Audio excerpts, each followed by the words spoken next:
it. Na'am. Second, All of this means that if somebody starts showing off in the middle of the salah and he does not push it away, then his salah becomes what? Void, nullified. This, what the Sheikh just mentioned, does not concern anybody that suffers from OCD or Waswas in any way, shape, or form. You are exempted from this. You have nothing to do with it. That has nothing to do with you. This is only for people that do not suffer from waswas. A person who do not suffer from waswas whatsoever, if he started showing off in his salah and didn't push it away, that is the person that his salah is invalidated. But the person that suffers from waswas, this has nothing to do with you. Why do I say this? Because I have seen two groups of people. One that suffer from waswas, and they take general sayings or whatever ruling they come across and they want to apply it to themselves. Don't apply it to yourself. You're exempted. You're not even addressed in this in the first place. This speech is not for you. So if we were at school and we're talking to the 5th grade, this has nothing to do with the 10th grade. You are not in the 5th grade. That's not to you. What we're talking to the 5th grade, right? Same thing. You're outside here. This is not for you.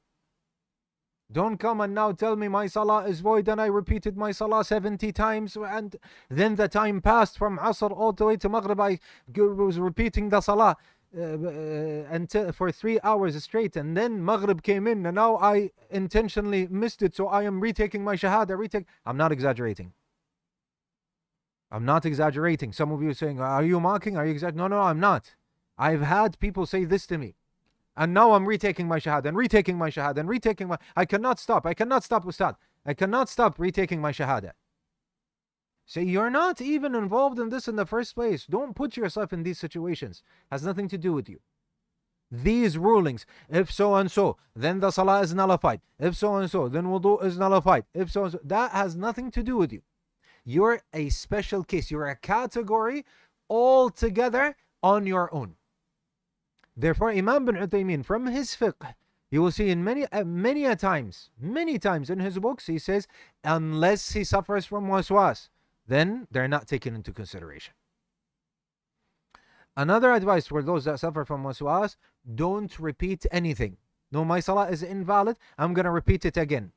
If you repeat it a third time, get to know that you're wrong and what you're doing is haram.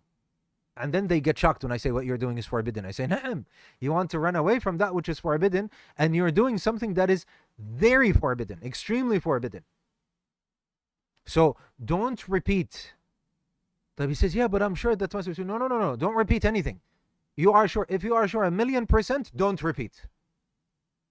There is no certainty whatsoever that you can say that it gives you the right to repeat. You don't repeat any salah whatsoever, and you do not retake your shahada. And you do not retake your shahada at all. Never, ever retake your shahada. Okay? So that you don't fall into this. You don't repeat 2 hours or 3 hours, you're repeating your salah. There is no such a thing. You pray, khalas, that's it, one time. You don't repeat the salah. And do I repeat my shahada? Never, ever retake your shahada. Like if we don't repeat, should we do sujood so just in case there is... No. Don't do anything. Khalas. Pray normally. Because you're always, in every salah, you're going to do sujood as-sahu. And I have noticed a brother, and I told him this, I've noticed a brother in the salah. I was looking at him. He did this. Then he did this. Then seconds later, he did this. What is this? He's repeating his salah 3 times. He took takbirat al-ihram. Why? Because maybe in his mind he's saying, I didn't say Allahu Akbar. I didn't pronounce the ra. Maybe I said Allahu Akbar. I didn't. No, don't. The moment you know that you're suffering from waswas, you are not included. Don't repeat the salah. And guess what? You're not a kafir. The answer is always in your favor. Barakallahu fi.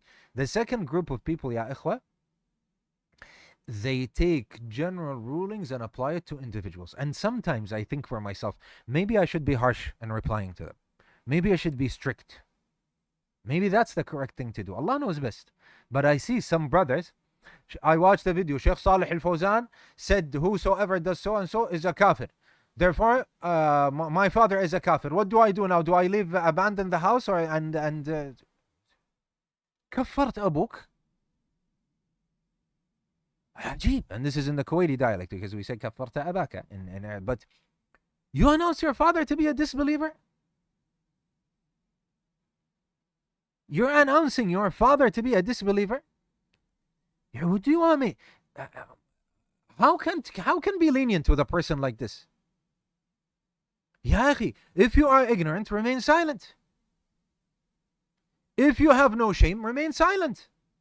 Go to people and start and ask them. You heard a general statement. Now you apply it to your father, and you denounce him and you announce that he is a disbeliever. You don't have a shame. You don't have shame, ya akhi. If you don't have fear from Allah, if you don't have taqwa, have shame. Have some manhood. Have some manners. Advise your father. Send him clips. Take him to the ulama. Bring somebody that can advise him. See his case. Don't take just general statements and start applying them on people. And not just people, your own parents. لا. Let's have some fiqh, ya ikhwa. Let's have some fiqh. General statements are general statements. General statements are general. General rules, general statements. When we want to apply it, we have to see if the person fits the criteria or not. And who's the one that applies it? The knowledgeable. The knowledgeable. The knowledgeable are those that apply these rulings. طيب, not you and I. Especially when the ruling. Also, there are more rulings that depend on it as well. There are so many rulings that depend on it, like they cannot inherit and they are not inherited and so on. طيب, this is a very serious matter. Then let those who are in that position take care of it or bring it to them. But don't go and you're a total lay person and you're making takfir and on your own parents. أعوذ بالله يا إخوة.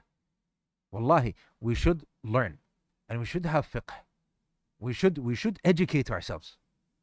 And this is something that I've heard from the people of ilm. They said, Allah, especially in the West, this is the catastrophe. And I've heard it from many ulama, from many scholars. They don't ask to rectify, of course, إلا من رحم الله عز وجل, except those that Allah subhanahu wa ta'ala bestows His mercy upon. Look, this is an advice to the Muslims in the West. I've heard this from scholars. They said they don't ask in order to rectify and advise one another. They ask to judge each other and to pass judgments on each other and to fight one another. This is what you want, ya akhwa? This is what you want your reputation to be? This is how you want to be? La wallahi, ya akhwa. We are sent as rectifiers, and this is what our Shaykh Muhammad Isham al-Tahiri, he keeps repeating. We rectify. We're callers to Allah subhanahu wa ta'ala. We're not the jallad, as he says, hafidhahullah. We are not the the person that flogs others, that hits others. La. We are what? We are du'at to Allah. We are menders. We're rectifiers. We're callers back to Allah subhanahu wa ta'ala. We're not carriers of punishment and implementers of punishment. That's not how we are. No.